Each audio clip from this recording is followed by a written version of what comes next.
నమస్కారం గురుగారు. ఆశీర్వచనం తల్లి. గురుగారు, మనకి ఈ నెల 26వ తారీఖున వచ్చేసి కృష్ణాష్టమి వస్తుంది గాబట్టి, మరి కృష్ణాష్టమి అనేది కొంతమంది 26 అనుకుంటున్నారు, 27 అనుకుంటున్నారు. మరి కృష్ణాష్టమి ఎప్పుడు వస్తుంది అంటారు? గురువుగారు, దీనికన్నా ముందేంటంటే నాకు చిన్న డౌట్ ఒకటుంది. కృష్ణాష్టమి, జన్మాష్టమి, గోకులాష్టమి అసలు ఈ 3 ఏంటి గురువుగారు? శ్రీ మహాగణాధిపతయే నమః. ఐం మహాసరస్వత్యే నమః. శ్రీ లలితాంబికాదేవియే నమః.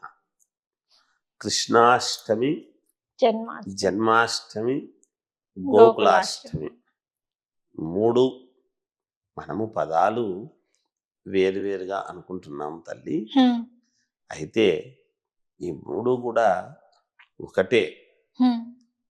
అంటే గోకులములో పెరిగాడు కాబట్టి గోకులాష్టమి అని, కృష్ణ జన్మాష్టమి, కృష్ణాష్టమి అనేటువంటిది ఏమిటి అంటే శ్రావణ బహుళ అష్టమి నాడు హ్మ్. మరి చెరసాలలో పుట్టాడు కదా కృష్ణుడు. అవును. అందువలన అష్టమి నాడు పుట్టాడు, అష్టమ గర్భంలో పుట్టాడు. అష్టమ గర్భం అంటే 8వ అష్టమ 8. గర్భంలో హ్మ్. కంసుణ్ణి చంపటానికి ఇది కొంచెం అది శాస్త్ర ప్రామాణికముగా ఏదో ఇబ్బంది అనేటువంటి దాని వలన ఆమెను గర్భిణిగా ఉన్నప్పుడు చెరసాలలో పెడితే ఆ చెరసాలలోనే పుట్టడం జరిగినది. హ్మ్. అలా 8వ నెల అష్టమి అంటే మామూలుగా ఆగస్టు అనేటువంటిది వస్తుంది శ్రావణ మాసం మనకు అవును. కూడా. నిజానికి అవును. మనం మామూలుగా కాదు అనుకుంటున్నాం సహజంగా ఇది.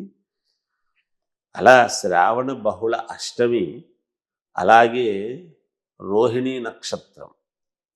నక్షత్రం కూడా పలానా అని ఉంటే నక్షత్రము కూడా కలిసి హ్మ్. అన్నీ కలిసి వస్తే జన్మాష్టమి అంటుంటాం. అష్టమి, రోహిణీ రోహిణీ నక్షత్రము నక్షత్రం. అలా తిథి శ్రీకృష్ణుడు మాత్రమే పుట్టిన వచ్చి నక్షత్రం. కొంచెం అమ్మ శ్రీకృష్ణుడు పుట్టిన నక్షత్రం రోహిణీ నక్షత్రం. రోహిణీ నక్షత్రం అని అలా మనకు ప్రామాణికము ఉంది కాబట్టి గోకులములో పెరిగాడు కాబట్టి గోకులములో ఉండి కృష్ణుడు ఇదైనాడు కాబట్టి అక్కడ గోకులాష్టమి అనేటువంటిది తీసుకుంటూ ఉంటాము. మీరు అడిగినటువంటి ప్రశ్నలు 3 కూడా కొంచెం వేరువేరుగా ఏదో కొత్తవి అనిపించినట్టుగా ఉంటాయి, కానీ హ్మ్. ఒకటిగానే మనము భావించాలి. హ్మ్. శ్రీకృష్ణుడు పుట్టినటువంటి ఇది కృష్ణ జన్మాష్టమి అనేటువంటిది ఇప్పుడు మనం చేసుకుంటూ ఉన్నాం. ఓకే. నిజానికి అది తల్లి, అంతే ఏం లేదు. అందువల్ల దీనికి మనం ఏదో అదేమిటి ఇదేమిటి అనేటువంటి సందేహము రావటం హ్మ్. సహజం ఎవరికైనా. అవును.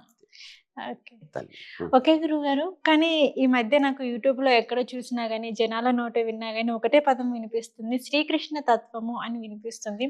అసలు శ్రీకృష్ణ తత్వము అంటే ఏంటి గురువుగారు? కృష్ణుడి యొక్క తత్వము అనేటువంటిది ఎలా ఉంటుంది అంటే అమ్మ, ఏది మంచిదో మనకు గీతా సారాంశం ఏమి చెబుతున్నది? హ్మ్.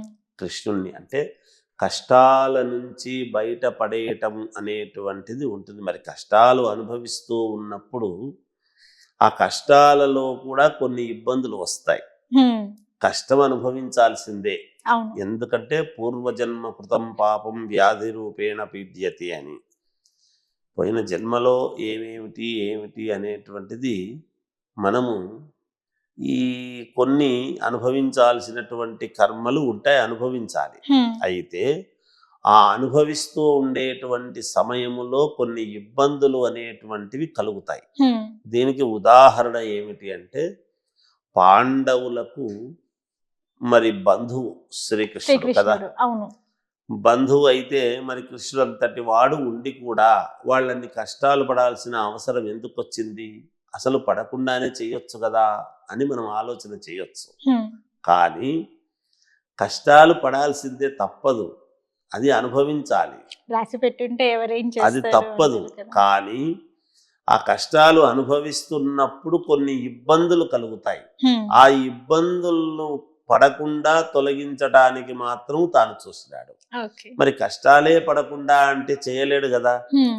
ఎవరైనా విధికృతి, విధిరాత, తప్పించుకోలేము. అవి అనుభవించాలి. కానీ ఆ అనుభవిస్తున్నప్పుడు కూడా చాలా ఇబ్బందులు ఎదురవుతాయి. ఆ ఇబ్బందులను పడకుండా కొంచెం తగ్గించటానికి దోహదపడినాడు.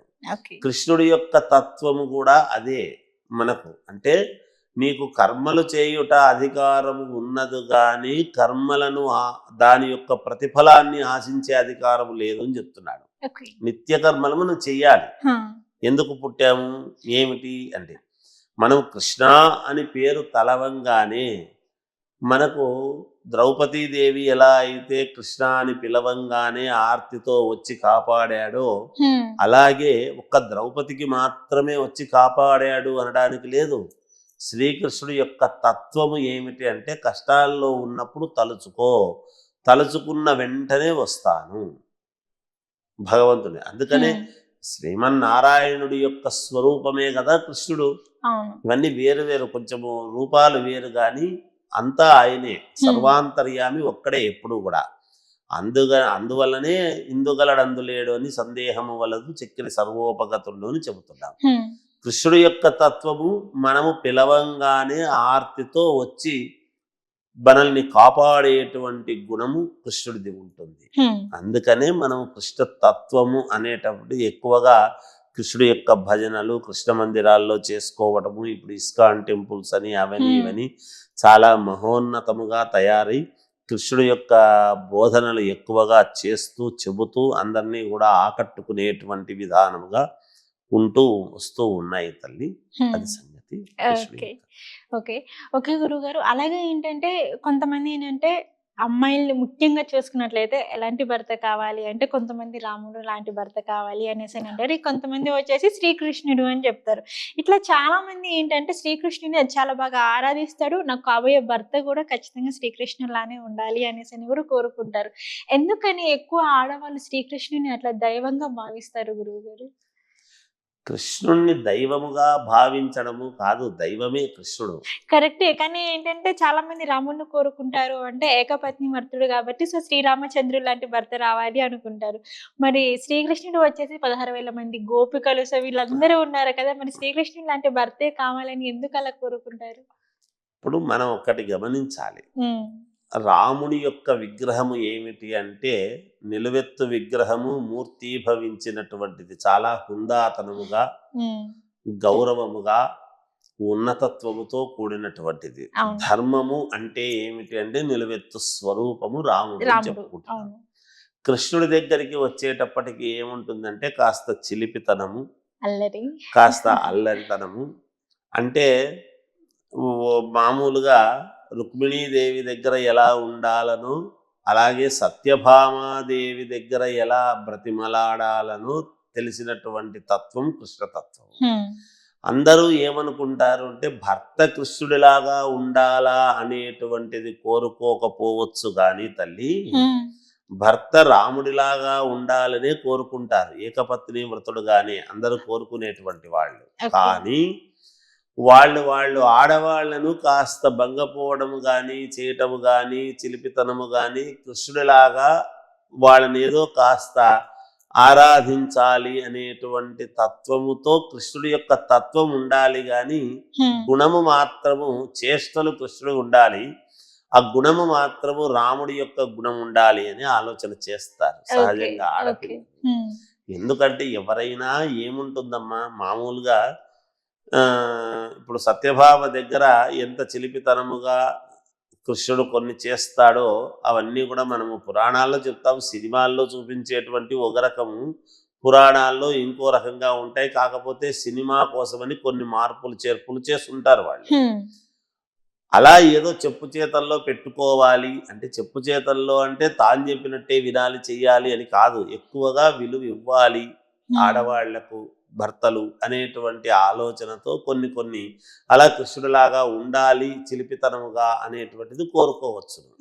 కానీ ఏకపత్ని వ్రతుడు ధర్మము, ఒక పద్ధతి విధానము, నా భర్త శ్రీరామచంద్రుడు నన్ను తప్ప ఇంకెవరిని కన్నెత్తి చూడడు అనేటువంటి భావనతో ఉండాలనే కోరుకుంటారు. ఇక్కడ విశేషం ఏమిటంటే రెండు స్వరూపాలు కూడా శ్రీ మహావిష్ణువే. రాముడైనా కృష్ణుడైనా హ్మ్. ఇద్దరూ కూడా విష్ణు స్వరూపమే. అది హ్మ్. మనం గమనించాల్సింది. హ్మ్. ఆయా సందర్భాన్ని బట్టి ఆ అవతారము ఈ అవతారము ఎత్తడం జరిగింది. ఓకే. అది ఓకే గురువుగారు. ఇంకా చాలా మంది ఏంటంటే కృష్ణాష్టమికి చిన్న చిన్న పాదాలు వేస్తూ ఉంటారు ఇంట్లోకి. ఎందుకలా ఇంట్లోకి ఎందుకు వేస్తారు గురువుగారు శ్రీకృష్ణ పాదాలు అని చెప్పేసని? కృష్ణుడి పాదాలు సాయంకాలము పూట గాని ఉదయాన్నే మామూలుగా లోపలికి వచ్చేట్టుగా చిన్ని పాదాలు వేయటం అనేది జరుగుతుంది. హ్మ్. ఇంకా ఒకటి, ఇంట్లో చిన్న పిల్లలు ఎవరు లేకపోతే మామూలుగా ఇలా చిన్న చిన్న పాదాలు వేసి ఇంట్లో కృష్ణుడు బొమ్మను పెట్టి బొమ్మల కొలువు అని ఆరాధించి కృష్ణుడు మా ఇంట్లో ఉన్నాడు అనేటువంటి భావనతో కృష్ణాష్టమి వేడుకలు చేసుకోవడం ఒక పద్ధతి. హ్మ్. ఇంట్లో పిల్లలే ఉన్నారు అంటే పిల్లలకే కృష్ణుడి వేషం వేసి ఆ పిల్లవాడి యొక్క పాదాలు ఇంట్లోకి నడిపించేట్టుగా చేసి అలా చేసేటువంటి తత్వం కూడా మన వాళ్ళల్లో ఉన్నది. చాలామంది ఇళ్లలో జరుగుతూ అవును. ఉంటాయి. చెప్తున్నాను కదా, చిన్న కృష్ణుడు అనేటప్పటికీ చిన్ని కృష్ణుడి యొక్క లీలలు చాలా మహాద్భుతముగా ఉంటాయి. హ్మ్. ఆ యశోదాదేవి దగ్గర చేసినటువంటి అల్లరి అంతా ఇంతా కాదు. హ్మ్. మట్టి తినడం ఏమిటి, మరి మట్టి తింటున్నాడు అని చెబితే ఇది అని ఒక బర్ర పట్టుకొని వచ్చేసి చూపించు అంటే 14 భువన భాండములను నోట్లో చూపించడం ఏమిటి అంటే కృష్ణుడు మాయలు తెలిసినటువంటి వాడు. ఓకే. ఏ తల్లైనా చిన్నపిల్లవాడిని చూసి మాయలు తెలిసినప్పుడు పిల్లవాడు విచిత్రమైనటువంటి ఇవి ఎప్పుడైతే చేస్తూ ఉంటాడో ఏ తల్లికైనా ఆనందము కదా. అవును. అందులోనూ ఇద్దరు తల్లుల ముద్దు బిడ్డ హ్మ్. దేవకీదేవి యొక్క గర్భములో పుట్టిన ఇక్కడ యశోదమ్మ. యశోద దగ్గర పెరగటం అనేటువంటిది జరిగింది కదా. హ్మ్. ఇవన్నీ ఏముంటాయంటే అమ్మ, కన్న ప్రేమ పెంచిన ప్రేమ రెండూ కూడా సమానము అని తెలియజెప్పటానికి లోకానికి చెప్పే విధానం ఒకటి, అదొక పద్ధతి.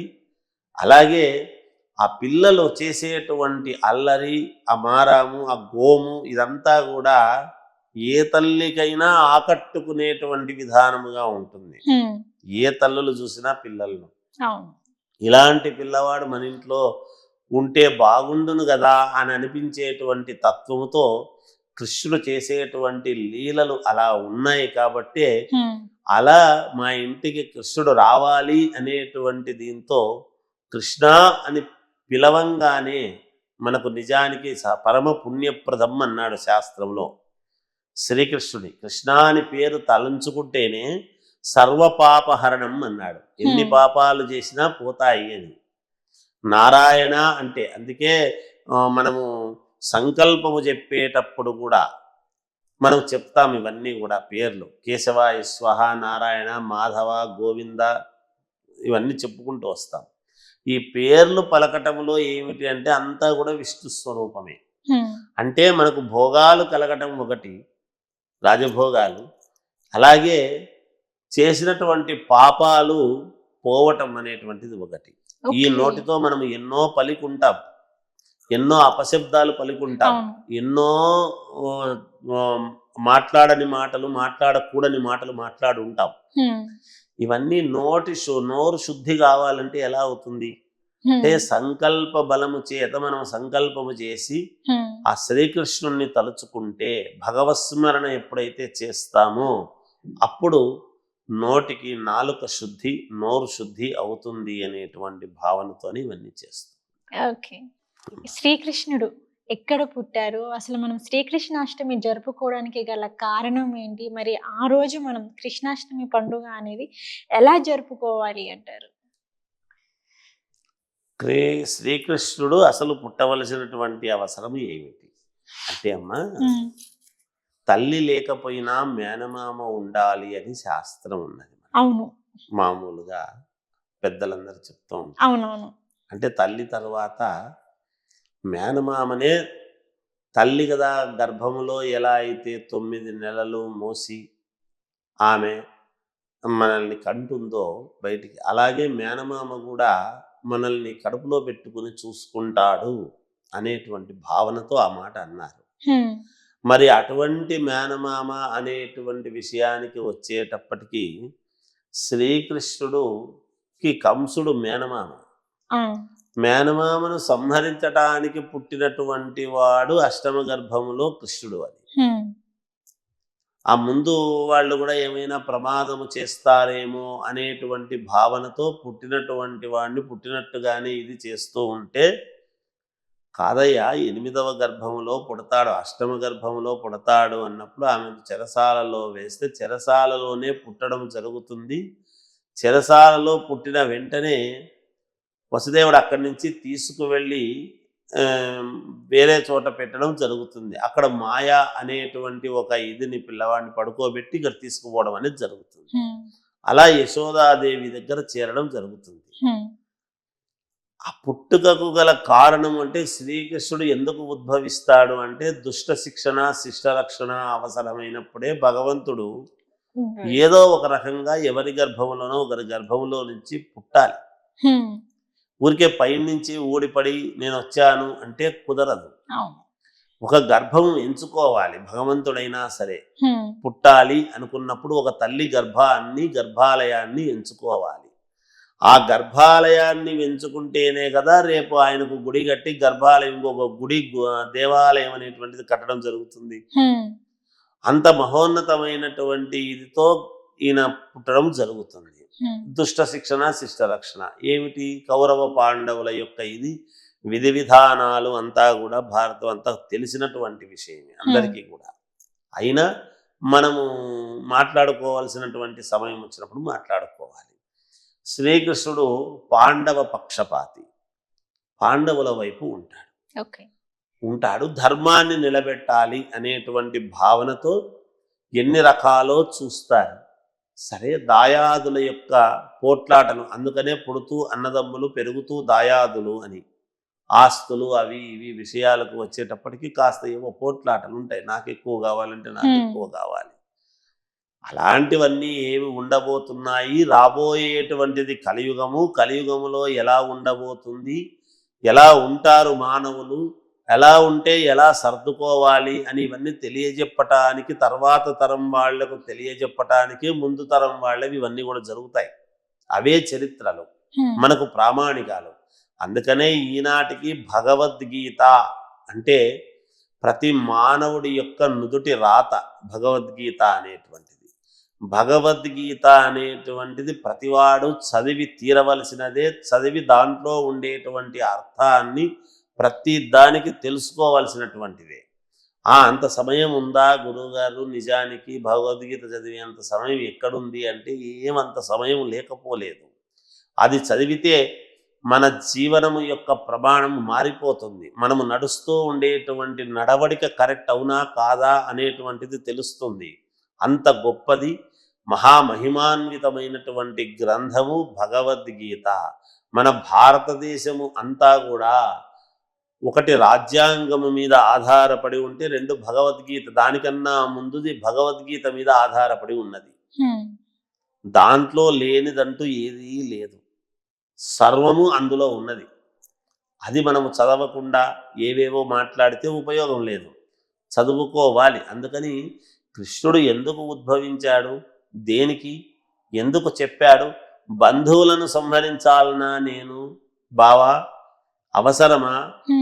ఇంత చేసి నేను బంధువులను సంహరించాలనా అంటే ఇక్కడ బంధువులు అనేటువంటి మాట కాదు కావాల్సినటువంటిది, బంధువే కావచ్చు. ఎప్పుడైతే ఒక ఇబ్బందికరమైనటువంటి పరిస్థితులు చేస్తున్నారో, ఎప్పుడైతే దుర్మార్గానికి పాల్పడుతున్నారో, వాళ్ళలో ఉండేటువంటి దుర్మార్గాన్ని చంపాలి. నువ్వు నిమిత్త మాత్రుడవు, నడిపించేటువంటి వాడిని నేను, నీవు కారణమంతే, ఊరికే నువ్వు వెయ్యి అని చెప్పి బాణం వేయమని చెప్పాడు అని మనం చదువుకుంటున్నాం అందులో. అందుకని అది దుష్ట శిక్షణ. శిష్టులను రక్షించుకోవాల్సినటువంటి బాధ్యత. నిజంగా ధర్మానికి కట్టుబడి ఉండేటువంటి వాళ్ళు, న్యాయబద్ధంగా ఉండేటువంటి వాళ్ళను భగవంతుడు ఎప్పుడూ రక్షిస్తాడు. ధర్మమే రక్షిస్తుంది. అదే ఈనాడు టీటీడీ స్లోగన్ కూడా మనకు, తిరుమల తిరుపతి దేవస్థాన ధర్మాన్ని రక్షించండి, అది మిమ్మల్ని రక్షిస్తుంది అని. సర్వకాల సర్వావస్థల యందు మానవుడికి అనేక రకాల అవకాశాలు ఉంటాయి తప్పు చేయడానికి. ఏ సందర్భములోనూ తప్పు చేయకుండా న్యాయబద్ధంగా ధర్మబద్ధంగా ఎప్పుడైతే మనిషి ఉంటాడో ఖచ్చితంగా ఆ ధర్మము నిన్ను ఎప్పటికైనా కాపాడుతుంది. నిన్ను కాపాడకపోయినా నీ పిల్లలను కాపాడుతుంది. హ్మ్. అంత ధర్మ మార్గములో మనం ఉండాలి. అవును. సాధ్యం ఉన్నామా మనము అంటే ఆత్మ మీద చేసుకొని ప్రతివాడు ఉండగలిగిన వాడు చెప్పవచ్చు, నేను తప్పకుండా ఉన్నాను. 1, 2 అరా తప్పులు జరిగితే దాన్ని సర్దిద్దుకునేటువంటి మార్గం కూడా భగవంతుడికి ఇచ్చాడు. మనము మనిషికి భగవంతుడు మనకు ఆ సర్దుకునేటువంటి అవకాశం సర్దుకోవాలి ఒకవేళ హ్మ్. పొరపాటు జరిగితే. అలా కృష్ణుడు పుట్టుకకు చాలా కారణము తల్లి. ఆ దాన్ని బట్టే కదా మనం ఇప్పుడు నడుస్తూ ఉన్నాము. ఆ హ్మ్. భగవద్గీత పుట్టడం అనేటువంటిది కృష్ణుడు, అర్జునుడు, నారాయణుల యొక్క వల్లనే జరిగినటువంటిది. హ్మ్. అందువలన కృష్ణుడు యొక్క ఆవిర్భావం అనేటువంటిది చాలా మహిమాన్వితమైనటువంటిది. అలా మేనమామ అనేటువంటి కంసుణ్ణి వధించడానికి ఒక రకంగా ఇది కావటము, తర్వాత ధర్మాన్ని కాపాడటము, ఆ తర్వాత పాండవులను కాపాడుకోవటము, అలా గోపాలకుడు కదా, గోవులను సంరక్షించుకోవాలి అనేటువంటి ఇదితో ఆయన చేశాడు కాబట్టి ఇవాళ గోమాతలను మనం రక్షించుకోగలుగుతున్నాము. యాదవ కులములో పుట్టాడు కృష్ణుడు అనేటువంటిది మనకు ఉన్నది. అందువలన గోపాలకుడు ఆయన కాబట్టి మనం ఆరాధించదగ్గ దైవము గద తల్లి. ఆయన్ను ఖచ్చితంగా గోమాతను ఎంత మనము ప్రధానముగా ఆరాధిస్తామో కృష్ణుణ్ణి కూడా అంతే ఆరాధించాలి, ఓకే. చేసుకోవాలి. ఓకే గురుగారు. గురువుగారు, మనము ప్రతి పండుగకి వచ్చేసి ఉపవాసం చేస్తాము, దేవుణ్ణి ఆరాధిస్తాం. మనకిది ప్రతి పండుగకి జరుగుతూనే ఉంటుంది. మరి ఈ కృష్ణాష్టమికి అనేది ఉపవాసం ఉండొచ్చంటారా? కృష్ణాష్టమి రోజు ఉపవాసము ఉండొచ్చా? హ్మ్. మనం ఏ పండుగ అయినా ఉపవాసము అంటే దాని అర్థం ఏమిటి అంటే దైవానికి దగ్గరగా దగ్గరగా ఉండటం ఉండడం. అని దాని అర్థం. హ్మ్. సమీపముగా ఉండటం. ఉపం అంటే సమీపము అని దాని యొక్క అర్థమే అది. హ్మ్. ఉపవాసం అంటే ఏదో మనం సహజంగా తినకుండా ఉండటము దేనికి అంటే మనం తిన్న తర్వాత లోపల దాన్ని నెమరవేసుకుంటూ ఉండటం అనేటువంటిది కరెక్ట్ కాదు అనేటువంటి భావన. ఉదయాన్నే పూజ ఎందుకు చేయమన్నాము అంటే పరగడుపున భగవంతుణ్ణి మనం ఎప్పుడైతే స్మరిస్తామో నాలుక కూడా స్వచ్ఛంగా ఉంటుంది. ఇంకా ఏమి తిని అది అపవిత్రత కాకుండా. అంటే హ్మ్. తినడం అపవిత్రమా అంటే అపవిత్రమని నేను అనను గాని, హ్మ్. కాకపోతే భగవంతుణ్ణి స్మరించేటువంటి సమయంలో శుద్ధిగా ఉంటుంది గదా! హ్మ్. ఏమి తినుండం గదా! అవును. అందువలన ఉదయాన్నే పూజలు చేసుకోవాలి అనేటువంటి భావనతో చేస్తాం మనం. హ్మ్. అలాగే ఉపవాసము ఉండొచ్చా అంటే ఉండవచ్చును. హ్మ్. తప్పేమీ లేదు. ఉండకపోవచ్చును. హ్మ్. అది జరగవచ్చును. దానికి దీనికి పెద్ద ఇదేమీ లేదు గానీ, కాకపోతే ఏది చేస్తున్నా భగవంతుడి మీద శ్రద్ధ, ఆసక్తి, భక్తి, ఆర్ద్రత, చిత్తశుద్ధి, హ్మ్. ఏకాగ్రత ఇవన్నీ అవసరం. హ్మ్. ఇది అక్కడ కావాల్సింది. భగవంతుణ్ణి మనం ఎప్పుడైతే చేసుకుంటున్నామో, ఇప్పుడు నేనేం చెప్పాను, గజేంద్ర మోక్షంలో కూడా విష్ణువును విష్ణువు. మనం ఆర్తితో ఇదయ్యేటప్పటికీ అలా వెళ్ళిపోయాడు అని విష్ణువుని చెప్తున్నాం. హ్మ్. వచ్చాడు అట్లాగే అని. అవును. అందుకని మనము ఆర్తితో ఎప్పుడైతే కృష్ణుణ్ణి మనము తలుచుకుంటామో అలా వచ్చేస్తాడు కృష్ణుడు అని కదా అనుకుంటున్నాం. అవును. అలా మనల్ని కాపాడతాడు శ్రీ మహావిష్ణువు అనేటువంటి భావనతోనే ఉంటున్నాం మనం. అందుకని మనం చేసేటప్పుడు అంటే మనల్ని కాపాడతాడు అంటే ఏమిటి, మనకుండే అప్పులు తీరుస్తాడు, మనకుండే కష్టాలు తీరుస్తాడు, ఇంకోటి అని కాదు. హ్మ్. ఏ పూజ చేసినా మనము చేసేటువంటి పని ఎప్పుడైతే చిత్తశుద్ధిగా మనం ఆరాధిస్తామో భగవంతుణ్ణి, తప్పకుండా మన కష్టాలు ఒక్కోటి విడిపోవడం అనేది జరుగుతాయి కాక. ఓకే. అంతేగాని ఉపవాసము ఉండటము ఉండకపోవటము అనేటువంటిది ఎవరెవరి వ్యక్తిగత విషయము. వాళ్ళు ఉంటే ఉండవచ్చును, ఉండకపోయినా పర్వాలేదు, లేదు పళ్ళు పలహారాలు అవేవో తీసుకొని ఉండవచ్చును గాక. ఓకే. మనము ఖచ్చితంగా ఉండాలి, పాటిస్తేనే చేస్తేనే అని అనటానికి లేదు. ఓకే. వాళ్ళ సౌకర్యము. ఈ రోజుల్లో ఆరోగ్య పరిస్థితుల దృష్ట్యా టాబ్లెట్లు వేసుకునేటివి కూడా ఉంటాయి. మరి అవును. ఏమి తినకుండా టాబ్లెట్ వేసుకుంటే అదొక ఇబ్బంది కదా. అదొక ఇబ్బంది. అవును. అందువలన దేహ ధర్మాన్ని బట్టి మనము ఏవి ఆచరించాలి, ఏవి ఆచరించినా పర్వాలేదు, ఆచరించకపోయినా ఎటువంటి ఇబ్బంది రాదు అనేటువంటివి ఏమిటి అనేటువంటివి ఉంటాయి కొన్ని. హా, దాన్ని బట్టి ముందుకు వెళ్ళడమే జరుగుతుందమ్మా. హా. అది సంగతి. ఓకే. అలాగే ఏంటంటే గురుగారు, మనం ప్రతి ఒక్క పండగకి చూసుకున్నట్లయితే పూజ సామాగ్రి అనేది ఒక రోజు ముందు నుంచే మనం ఇంట్లో పెట్టేసుకుంటాం. మరి ఈ కృష్ణాష్టమికి వచ్చేసి పూజ సామాగ్రి ఏమేమి తీసుకోవాలి అంటారు? కృష్ణుడికి కావాల్సినటువంటివి మనము తీసుకుంటాము ఎక్కువగా. ఇప్పుడు అవును. పూలు, పళ్ళు, టెంకాయ, కర్పూరము ఇవి మామూలుగా జనరల్‌గా ఉండేటివే. హ్మ్. అయితే కృష్ణుడికి కావాల్సినటువంటిది ఏమిటి? వెన్న, అటుకులు ఇవన్నీ కూడా కొంచెం కృష్ణుడికి, చిన్ని కృష్ణుడికి చాలా ఇష్టం. అవును. మనం చిన్ని కృష్ణుడినైనా, పెద్ద కృష్ణుడికి ఉండడా అంటే ఏ కృష్ణుడినైనా మనం ఆరాధిస్తాం. కృష్ణ జన్మాష్టమి అని అంటున్నాము కాబట్టి అవును. పుట్టినరోజు అంటే పుట్టినప్పుడు ఇంకా చిన్నగానే ఉంటారు కదా ఎవరైనా. అవును. కనుక చిన్ని కృష్ణుడు అనేటువంటి భావనతోనే ఇంట్లో బొమ్మల కొలువు పెట్టేవాళ్ళు పెట్టుకుంటారు. అలా బొమ్మల కొలువు పెట్టి పిల్లలందరినీ పిలుస్తారు. హ్మ్. కృష్ణుడి వేషాలు వేసి అందరికీ నిమలిపించాలి అవి పెట్టి ఏదో ఆనందంగా గడపడం చేయటం జరుగుతుంది. వాళ్ళందరికీ కూడా కాస్త స్వీట్లు అవి ఇవ్వడం జరుగుతుంది. కృష్ణుడి యొక్క పాటలు, కృష్ణుడి యొక్క తత్వాలు, కృష్ణుడిది మామూలుగా అష్టోత్తరాలు చేసుకోవటము ఇవన్నీ జరుగుతాయి. హ్మ్. అలా చేసుకోవటమే అంతేగాని టెంకాయి, పూలు, పళ్ళు ఇవి మామూలుగా జనరల్‌గా తెచ్చుకునేవి. కృష్ణుడికి ప్రత్యేకంగా ఏదో వేరే తెస్తాము అనేటువంటిది ఉండదు. చాలా అవును. మంది ఇళ్లల్లో చిన్ని కృష్ణుడు ఇలా దోగాడుతూ ఉండేటువంటి కృష్ణుడిని బొమ్మ తెచ్చి ఓ లాలి తొట్ల పేరంటం అనేటువంటిది కూడా చేస్తారు. హ్మ్. కృష్ణుడిని మా ఇంట్లో కృష్ణుడి పండుగ అనే భావనతో అలా కూర్చోబెట్టి ఇలా ఊపడము, చేయటము, ఏదో పాటలు పాడుకోవడము ఇవన్నీ కూడా చేస్తూ ఉంటారు. ఎవరెవరి వేడుక వాళ్ళ వాళ్ళ అనుకూలాలను బట్టి చేసుకునేటువంటివి హ్మ్. తల్లి ఇవన్నీ కూడా. ఓకే. ఏముంటాయి దానికి పెద్దగా పూజలంటే ఏదో పెద్దగా అన్ని దేవాలు చేయాలి అనేటువంటిది ఏమి ఉండదు. అటుకులు, వెన్న హ్మ్. ఇవన్నీ కూడా కొంచెం కృష్ణుడికి చాలా ఇష్టం. హ్మ్. అటుకులు, వెన్న అనేవి. అవి వెన్న ముద్దనే ఎక్కువగా ఇష్టం కాబట్టి వెన్న తీసుకొని వచ్చి పెట్టడం చేయడం ఆనవాయితీగా జరుగుతూ ఉంటుంది ఎక్కువ ఓకే. కృష్ణుడికి తల్లి. ఓకే గురుగారు. కానీ కృష్ణాష్టమికి వచ్చేసి ఉట్టి కొడతారు. దాని వెనక ఉన్న ఏమైనా ఆంతర్యం ఉందంటారా గురుగారు? ఉట్టి కొట్టడము అనేటువంటిదమ్మా ఇవన్నీ వేడుకలే. ఇవన్నీ మనము మనం హ్మ్. ఉట్టి ఆ సందర్భం అనే కాదు. మనకి ఎక్కడైనా ఉత్సవాలవి జరుగుతూ ఉంటే కూడా ఉట్టి కొట్టడం అనేది జరుగుతుంది. ఏమిటి హ్మ్. అంటే ఇప్పుడు ఈ కలర్లు అవి ఇవి ఒకరి మీద ఒకరు చల్లుకోవటము, చేయటము ఇవన్నీ ఆనందముగా కలిసిమెలిసి మాకు కులమతాలకు అతీతంగా, రాగద్వేషాలకు అతీతముగా అందరము మేము కలిసికట్టుగా ఒక ఇది చేసుకుంటున్నాము అనేటువంటి భావనతో చేసేటువంటిదే. ఏ పండుగ వచ్చినా మా ఇంటికి రండి అని మన కులం వాళ్ళని మాత్రమే పిలుస్తామా? హ్మ్. లేదు అందరిని కదా. పిలుస్తాం. అందరినీ పిలుస్తాం.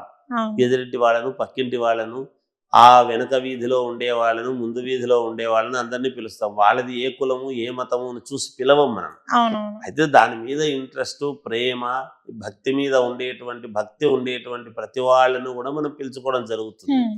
అలా పిలుచుకొని చిన్న పిల్లల చేత ఉట్టి కొట్టించడం అంటే ఏదో లాగితే ఎవరు ఎక్కి కొడతారు ఏమిటి? ఇవన్నీ ఆటలు. ఆటలు అనేటువంటిది ఏమిటి అంటే పిల్లలు ఎంత ఆడుకుంటే అంత ఎదుగుతారు అని. వాళ్ళల్లో ఉండేటువంటి శక్తి ద్విగుణీకృతమయ్యి ఆ ఆటల వల్ల వాళ్ళు ఎదుగుదల అనేటువంటిది బాగుంటుంది, ఆరోగ్యము బాగుంటుంది అని కథలు ఇవన్నీ కూడా ఆటలు పెట్టినటువంటి కారణమే. దీంట్లో శాస్త్ర ప్రకారంగా ఖచ్చితంగా కొట్టాలి అని చిన్ని కృష్ణుడు వెన్నను పైన దాచిపెట్టి ఉంటే యశోదాదేవి హ్మ్. ఒకరి మీద ఒకరు, ఒకరి మీద ఒకరు ఉండి కృష్ణుడు పైకెక్కి ఆ వెన్నను తీసుకున్నాడు. ఓకే. దానివల్ల ఉట్టి కొట్టడం అనేటువంటిది ఒకటి ప్రామాణికంగా వచ్చినటువంటిది ఇది. అంటే ఒకరి మీద ఒకరు, ఒకరి మీద ఒకరు అందరూ ఎక్కి వాళ్ళ మీద ఎక్కి ఎవరైతే కొడతాడో వాడు కృష్ణుడి వేషం వేసుకొని కొట్టడం హ్మ్. అనేటువంటిది జరుగుతుంది. ఇలా ఒక ఆటలు ఆడుతూ అందరూ బాగుండాలి, ఆరోగ్యంగా ఉండటానికి ఆటలు ఆడిస్తారు. ఇక్కడ కృష్ణాష్టమి రోజు ఉట్టి కొట్టడం అనేటువంటిది ఆ రోజు కృష్ణుడు అందరినీ ఒకరి మీద ఒకరు, ఒకరి మీద ఒకరు ఉండమని చెప్పి తాను తెలివితేటలతో పైకెక్కాడు. హ్మ్. వీరికి ఇన్ని తెలివితేటలు ఇంత చిన్న పిల్లవాడు కదా, ఉట్టి మీద పెట్టిండేది అందదు కదా, ఎలా తింటాడు తినడులే అని అనుకున్నది యశోదాదేవి. ఓకే. అలా అనుకుంటే ఈ కృష్ణుడి తోటి పిల్లలంతా ఉంటారు కదా, వాళ్ళందరినీ వంగమని చెప్పినాడు. వాళ్ళ మీదికి ఎక్కాడు. ఆ పైన పెట్టినటువంటి కుండ తీసుకున్నాడు, శుభ్రంగా తినేసి మళ్ళీ అట్లాగే పెట్టాడు. యశోదాదేవి ఏమైందబ్బా, ఇంత పైకి ఎట్లా ఎక్కింటాడు, ఎట్లా ఎక్కగలిగినాడు, ఇవన్నీ చేస్తాడు కాబట్టి కృష్ణుడు పిల్లవాడు బాగా కూడా ఇలాంటి కొడుకు ఉండాలి అని అందరూ కూడా తల్లులందరూ అనుకుంటారు. ఓకే. ఇలాంటి చిన్న చిన్న వెన్న దొంగ అని పేరు. దొంగ అంటే 64 కళలలో ఈ దొంగతనం కూడా ఒక కళ. ఓకే. అంటే పెద్ద పెద్దవి గజ దొంగలు చేసేటువంటి దొంగతనము అనేది అలా తయారైనారు కానీ ఈ చిన్నవి తమాషాగా పిల్లవాడు తల్లి దగ్గర చేసేటువంటి ప్రతి దొంగతనము అది ఆనందంగానే ఉంటుంది. అందువలన అలా వచ్చినటువంటివే తల్లి, ఇవన్నీ కూడా వేరే ఏవి కాదు. గురుగారు, మన శ్రీకృష్ణ పరమాత్మ గురించి ఎంత చెప్పినా ఎంత విన్నా ఇంకా ఇంకా మనకి వినాలనిపిస్తూనే ఉంటుంది. కానీ శ్రీకృష్ణుడు రాధ వారిద్దరి మధ్య ఉన్న బంధానికి సంబంధించిన కొన్ని విషయాలు మాకు చెప్పండి గురుగారు. చాలా సంతోషం తల్లి. ఇప్పుడు మామూలుగా సత్యభామ సత్యాపతి అనేటువంటిది ఒక బిరుదు. అవును. రుక్మిణి శ్రీకృష్ణుడు యొక్క అనుబంధం ఒక రకము. అలాగే మామూలుగా జాంబవతిని కూడా చేసుకోవటం అనేటువంటిది ఒక రకమైనటువంటి ఇది. ఒక్కో దానికి ఒక్కో రకమైనటువంటి మనకి రాధాకృష్ణ అనేది రాధాకృష్ణులు అనేటువంటి పేరు వచ్చినది. రాధాకృష్ణులు అంటే నిజానికి కృష్ణుడు అంతమందిని పెళ్లి చేసుకున్నాడు అని లేదు. గోపికలు అంటే ఆరాధన అనేటువంటిది, రాధ యొక్క ఆరాధన ఆ విధంగా జరిగింది. అంత ఆరాధించింది ఆమె కృష్ణుణ్ణి. కృష్ణుని చూస్తే ప్రతి స్త్రీమూర్తి కూడా కృష్ణుడు అనేటువంటి భావనతో ఇంట్లో బృందావనం కృష్ణుడి యొక్క ఇది ఉండాలి అని కోరుకుని ఇంట్లో కృష్ణుని పెట్టుకుంటారు. ఆరాధించడం అనేటువంటిది అట్లా జరుగుతుంది. కృష్ణుడి యొక్క ముగ్ధ మనోహరమైనటువంటి రూపము సౌందర్యము అలా ఉంటుంది కాబట్టి కృష్ణుడిది. ఇక్కడ రాధాదేవి మిగతా వాళ్ళకి ఏమిటి అంటే ఆమె బొటనవేలు చూపించిందంట. బొటనవేలు కూడా చూడలేదు నిజానికి. ఆమెను చూడాలి అంటే ఆమె బొటనవేలు మాత్రమే చూపించింది అనేటువంటి, బొటనవేలు చూస్తే అదృష్టం అని అనుకున్నారు మిగతా వాళ్ళు. రాధాదేవి యొక్క ఇది అట్లాంటిది. రాధ మనస్సు నిండా కృష్ణుడు ఉన్నాడు. ఆమె ఆ అనుబంధము అనేటువంటిది ఎంత వర్ణించినా తక్కువే. రాధాకృష్ణుల యొక్క అనుబంధం అనేటువంటిది. అందుకని భగవంతుడు మనకు నావాడు, మామూలుగా ప్రతి స్త్రీ భర్త నావాడు నాకు మాత్రమే అని ఎలా అయితే అనుకుంటూ ఉంటుందో అలా ఉండాలి అని కోరుకోవడంలో తప్పులేదు. ఇవన్నీ ఎక్కడి నుంచి వచ్చినాయి అంటే రాధాకృష్ణుల యొక్క ప్రణయము, దీని నుండి వచ్చినటువంటివే ఇవన్నీ కూడా. మనకు ఈ అలవాట్లు ఇవన్నీ కూడా మనము చెబుతూ పురాణాలు పూర్వం నుంచి విని అందరూ కూడా వింటూ తర్వాత తరం వాళ్లకు తెలియజెప్పేట్టుగా ఉండేటువంటి విధానంలో వచ్చినటువంటి భాగమే ఇవన్నీ కూడా. అందుకనే అలా కోరుకుంటారు. ఆమె చాలా ఆరాధించింది కృష్ణుణ్ణి అని మనకు తెలుస్తోంది. అంత ఆరాధించినట్టుగా ఇక మిగతా ఎవరు ఆరాధించలేదు అనేటువంటి భావన ఉంటేనే ఆ పదాలు కూడా రాధాకృష్ణ అనేటువంటివి అలా ఒకరి కోసము ఒకరు పుట్టినట్టు, అంటే వీళ్ళకే అన్నమాట. ఇప్పుడు దీపారాధనలో ఒత్తి వేసేటప్పటికీ ఆ వెలుగు ఎలా అయితే వస్తుందో వాళ్ళిద్దరి యొక్క ఇది కూడా అంత ఔన్నత్యంతో ఇద్దరూ కలిపి ఒక వెలుగులాగా ఉండేటువంటి తత్వం. అందుకనే రాధాకృష్ణులను ఆరాధించినట్టుగా ప్రపంచం ఎక్కువ శాతము సత్యభావను కృష్ణుణ్ణి ఆరాధించరు. ఎక్కడా బొమ్మలు తయారు కాలేదు. రుక్మిణీదేవి కృష్ణుడి ఎక్కడా బొమ్మలు తయారు కావు. రాధాకృష్ణుల బొమ్మలే ఎక్కువ తయారవుతాయి.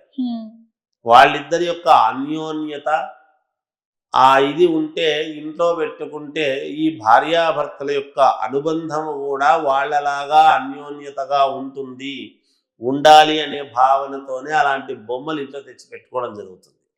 ఫోటో కానీ మామూలుగా ఇంట్లో రాధాకృష్ణులు ఇద్దరు కూడా ఆయన పిల్లలు పట్టుకొని ఉంటే రాధాదేవి పక్కన ఉండేటువంటివే మనకి ఎక్కువ ఉంటాయి. ఇంట్లో కూడా అది ఉంటే ఎక్కడ సత్యభామ గాని అవునవును. రుక్మిణీదేవి అవును. ఫోటో గాని కాదది. ఉంటే శ్రీకృష్ణుడి ఫోటో ఒక్కటి ఉంటుంది, లేదంటే రాధాదేవితో రాధాకృష్ణులదే కలిసి ఉంటుంది. ఉంటుంది. అవును. రాధాకృష్ణులవే ఉంటాయి. ఎప్పుడు ఉమ్. ఎక్కడ ఉండినా రాధాకృష్ణులదే ఉంటుంది. ఎందుకు అంటే ఆమె ఆరాధన ఆమె వేరు, ఆయన వేరు కాదు. ఉమ్.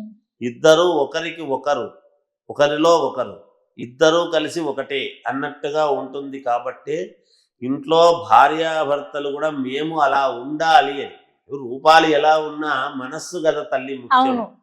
అందరూ ఎన్టీ రామారావు అంత అందంగాను, ఇంకొక హీరోయిన్ అంత అందంగానే ఉండాలి అంటే కాదు కదా. అవును. కాకపోతే ఎవరి వరకు వాళ్ళకు మనస్సుకు ఆ ఉమ్. మనస్సు చాలా గొప్పదై ఉండాలి ఎప్పుడు కూడా. అవును. అందువలన వాళ్ళ మనస్సుకి ఏముంటుంది అంటే మేము ఇలా ఉండాలి, మా దాంపత్యం ఇలా ఉండాలి అనేటువంటి భావనతో చేసుకుంటూ ఇంట్లో పెట్టుకుంటారు అనమాట. ఫోటోలు కానీ లేదా విగ్రహం కానీ తెచ్చి పెట్టుకొని ఉమ్. దాన్ని ఆరాధించేటువంటి తత్వం. అంత ఆరాధించింది రాధాదేవి. రాధాదేవి రాధాకృష్ణుల యొక్క ఇది చెప్పాలి అంటే ఎంతైనా చెప్పొచ్చు, ఎంతసేపు అయినా చెప్పవచ్చు తల్లి. ఓకే. అది. అవును. నిజంగా గురుగారు. ఎందుకంటే రాధాదేవి గురించి, రాధాకృష్ణుల గురించి చెప్తూ ఉంటే ఇంకా ఇంకా వినాలి అనిపిస్తుంది. సమయం కూడా అసలు తెలియదు. కృష్ణాష్టమి పండుగ ఎందుకు జరుపుకోవాలి? దాని వెనుకున్న విశిష్టత ఏంటి అని వాటన్నిటి గురించి అయితే మాకు తెలియచేశారు. ధన్యవాదాలు గురుగారు. జయోస్తు.